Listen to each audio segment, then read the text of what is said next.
Assalamualaikum warahmatullahi wabarakatuh. Salam sehat.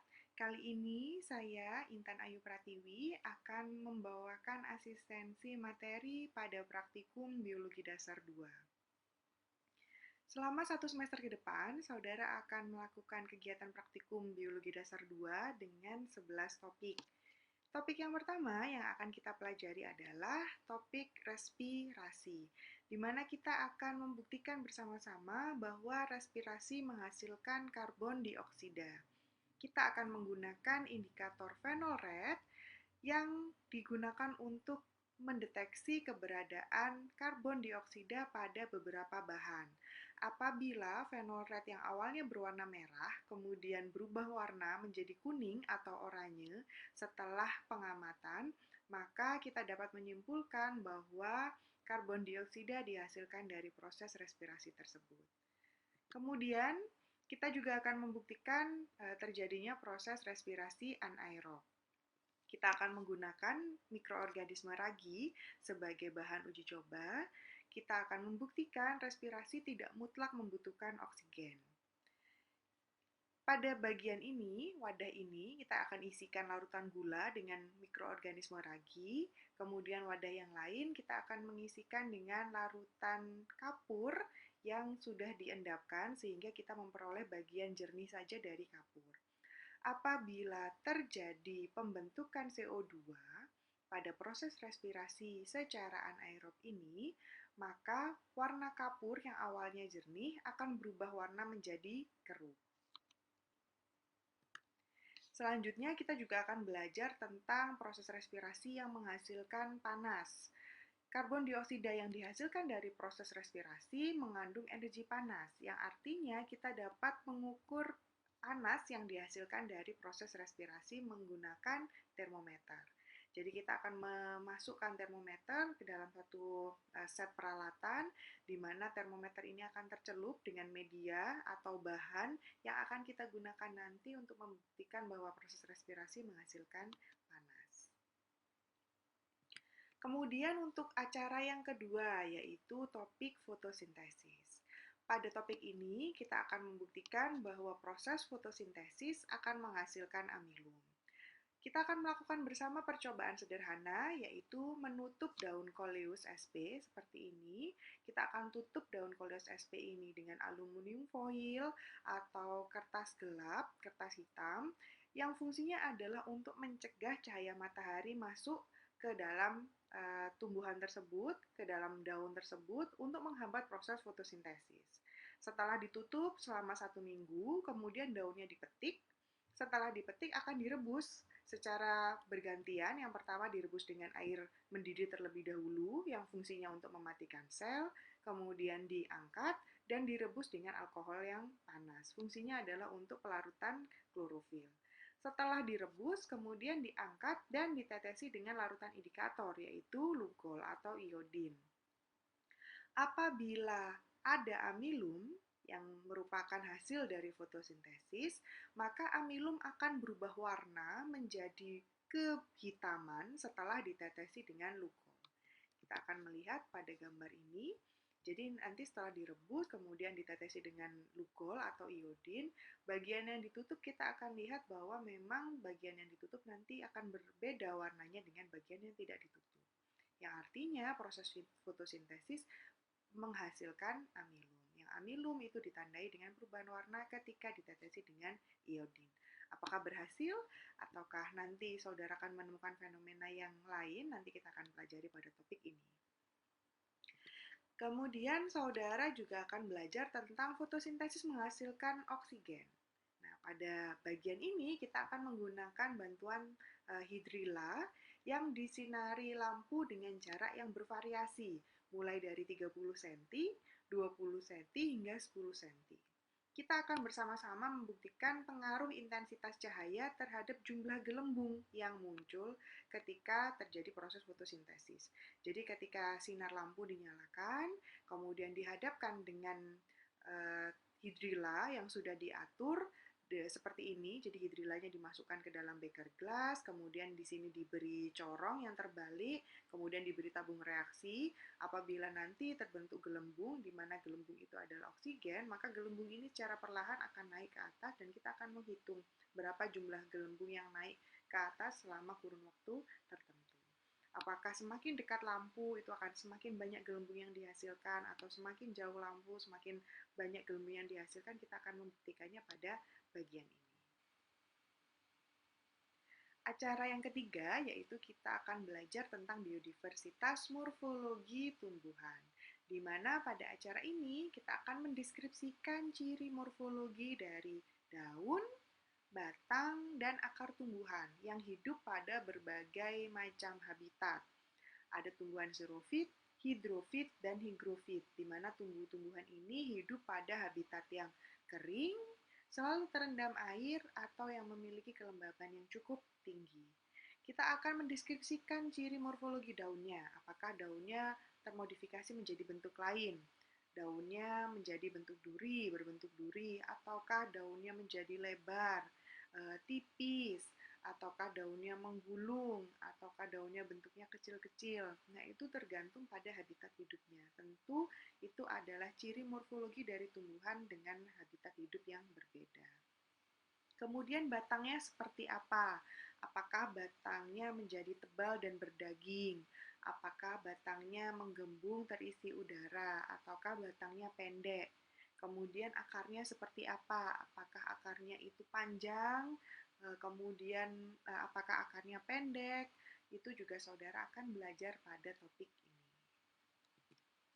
Berikutnya, kita akan membedakan ciri morfologi daun, batang, dan akar tumbuhan pada berbagai habitat. Kalau tadi sudah dideskripsikan, tentu kita akan dapat membedakan apa bedanya morfologi daun yang tumbuhannya itu hidup di daerah habitat yang kering dibandingkan dengan tumbuhan yang hidup di habitat yang selalu terendam air atau selalu basah. Seperti apa bedanya? Apakah daunnya sama? Apakah daunnya berbeda? Itu nanti akan dibedakan pada bagian ini. Setelah saudara tahu bedanya, maka saudara juga akan dapat memberikan ciri khusus terhadap tumbuh-tumbuhan xerofit, hidrofit, dan higrofit. Kemudian kita juga akan belajar biodiversitas anatomi tumbuhan pada acara praktikum yang keempat. Ketika saudara sudah tahu diversitas morfologi, maka kita akan berlanjut pada biodiversitas anatomi tumbuhan. Setelah tadi saudara tahu ciri-ciri morfologi akar, batang, daun, kita akan belajar tentang anatomi tumbuhannya. Kita akan mengamati berbagai macam jaringan penyusun daun dan akar dari tumbuhan berdasarkan habitat hidupnya. Seperti apa susunan penyusun daun pada tumbuhan xerofit, atau pada hidrofit, atau pada tipe mesofit. Nah, nanti apa yang membedakan? Kita akan mengamati perbedaan struktur masing-masingnya. Apakah ada yang dilapisi dengan lapisan kutikula yang cukup tebal, ataukah ada bagian-bagian tertentu yang merupakan ciri anatomi tumbuhan ketika hidup atau beradaptasi di lingkungan yang berbeda. Apakah jumlah stomatanya sama semua, ataukah stomatanya berbeda, apakah ada yang tenggelam, atau ada yang menonjol. Nah, itu semua kita akan pelajari pada acara biodiversitas anatomi tumbuhan. Kemudian setelah kita belajar tentang tumbuh-tumbuhan, pada acara yang kelima kita akan belajar tentang biodiversitas morfologi hewan. Pertama, kita akan mengidentifikasi ciri-ciri morfologi dari beberapa hewan. Ya, kita akan menggunakan dua jenis hewan yang hidup di perairan dan hidup di terestrial atau darat. Kita akan menggunakan ikan dan itik atau anak ayam untuk mewakili dua habitat hidup yang berbeda. Kita akan mengidentifikasi terlebih dahulu morfologinya. Apakah alat geraknya sama atau berbeda. Yang satu menggunakan tungkai atau kaki, yang lain menggunakan sirip. Kemudian bagian yang lain, bagian tubuhnya ditutupi oleh sisik, sedangkan bagian itik atau anak ayam ini ditutupi oleh bulu. Maka kita akan mengidentifikasi ciri-ciri morfologi dari hewan-hewan yang akan kita gunakan untuk praktikum. Setelah kita mengidentifikasi, kemudian kita akan tentukan apa kesamaannya dan apa perbedaan cirinya antara hewan yang hidup di darat dan hewan yang hidup di perairan. Ketika habitatnya berbeda, pasti tentu punya ciri yang berbeda. Tapi apa kesamaannya nanti kita akan pelajari dan cari masing-masingnya dari spesimen yang disediakan. Misalkan ini kita akan membedakan ikan, sama-sama hidup di daerah perairan, di habitatnya di air. Ikan mas koki dengan ikan lele, misalkan seperti itu. Tentu kesamaannya sama-sama punya sirip, tapi jumlah siripnya dapat berbeda. Kemudian bentuk sirip pada bagian ikan juga tidak sama. Berarti sama-sama punya sirip, tapi jumlahnya berbeda atau bentuknya yang berbeda. Kemudian pada kaki ayam atau kaki itik juga saudara cari apa kesamaannya, sama-sama punya tungkai untuk berjalan, kaki untuk berjalan, tapi yang satunya dilengkapi dengan kuku karena berfungsi untuk mencakar, mencari makanan, kemudian yang lainnya diberi dengan modifikasi selaput renang karena memang berfungsi untuk menyelam, mengambil makanan, mencari makanan. Itu juga saudara harus cari kesamaan dan perbedaannya. Selanjutnya, pada acara yang keenam, kita akan belajar tentang anatomi hewan amfibia.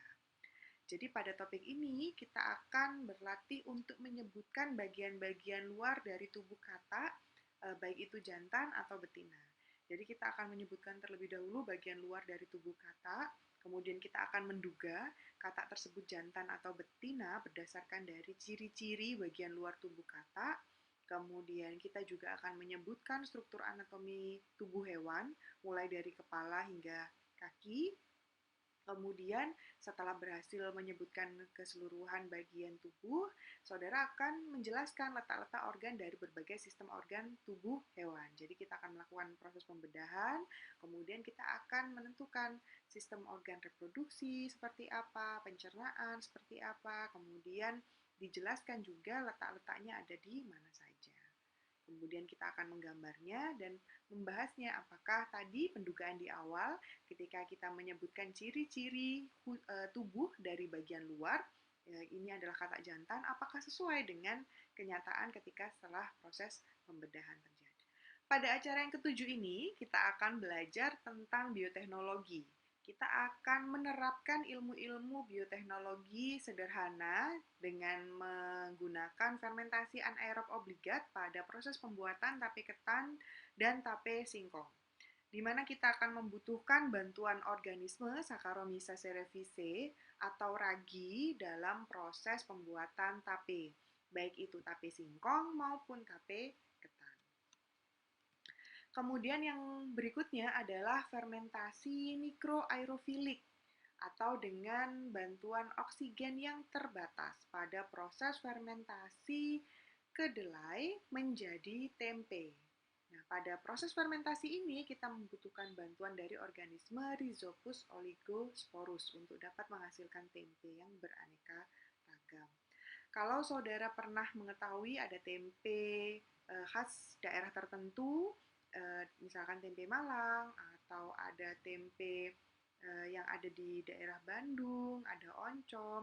Nah, itu adalah jenis organismenya yang digunakan yang berbeda. Ada Rhizopus oligosporus, ada Rhizopus oryzae, itu yang akan memberikan ciri khas rasa spesifik, rasa khas dari tempe-tempe tersebut. Setelah kita belajar tentang bioteknologi, pada acara yang ke-8 kita akan belajar tentang materi genetik, di mana pada acara praktikum ini kita akan membuat sediaan kromosom raksasa dari kelenjar ludah Sironomus. Nah, Sironomusnya sudah disediakan, kemudian kita akan membuat sediaan kromosom, di mana Sironomus ini akan diletakkan dalam objek gelas, kemudian kita dengan metode pencet, kita akan mengamati, menghitung jumlah kromosom raksasa dari kelenjar ludah Sironomus. Pada praktikum ini kita memang memilih menggunakan kromosom raksasa yang dapat diamati secara langsung menggunakan mikroskop.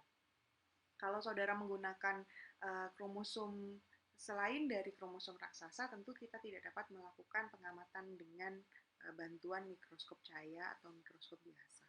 Kita butuh alat yang lain. Oleh karena itu, pada praktikum materi genetik ini kita membutuhkan sumber kromosom raksasa yang dimiliki oleh Sirenomus.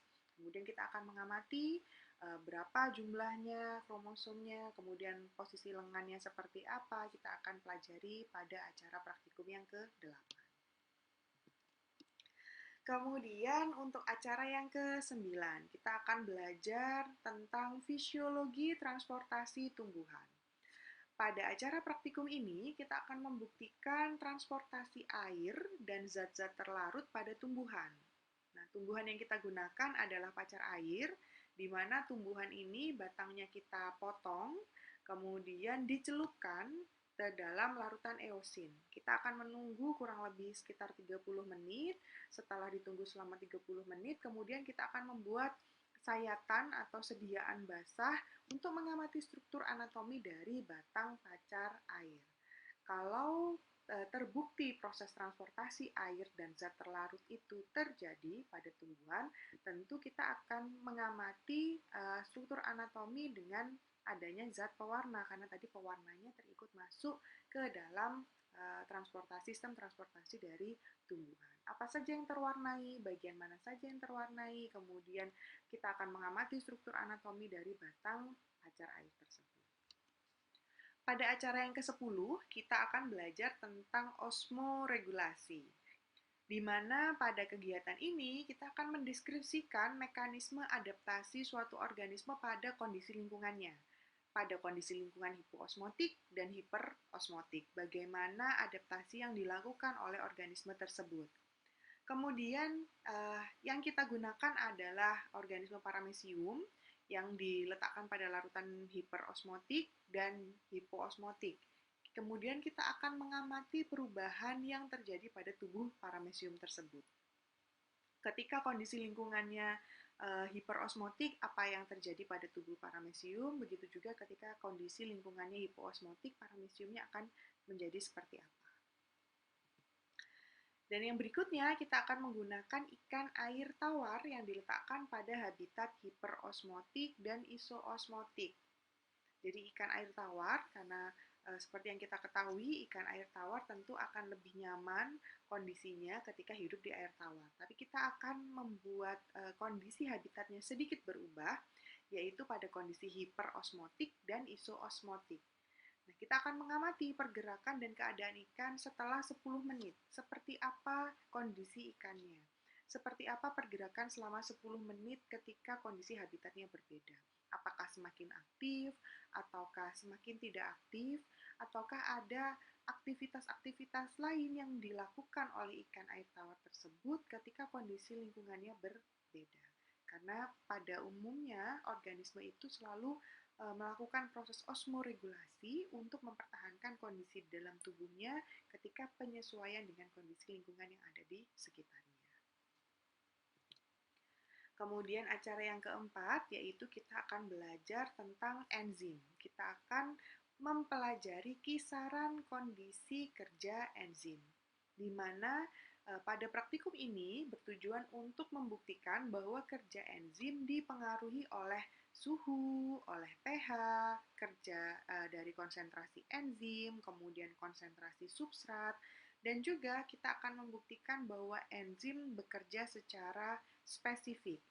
Jadi kita akan memberikan enzim pada substrat yang spesifik dengan konsentrasi tertentu. Ketika enzim ditambah, apakah semakin cepat terjadi perubahan menjadi materi yang baru?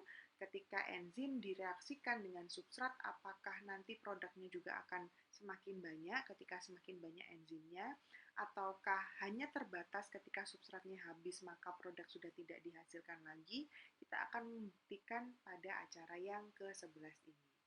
Tentu pada praktikum kisaran kondisi enzim yang digunakan dengan substrat yang digunakan akan mewakili kerja dari enzim keseluruhan. Baik, itu tadi adalah 11 materi asistensi. Kira-kira topik-topik apa saja yang akan saudara pelajari selama 1 semester ke depan bersama dengan kami pada praktikum biologi dasar 2.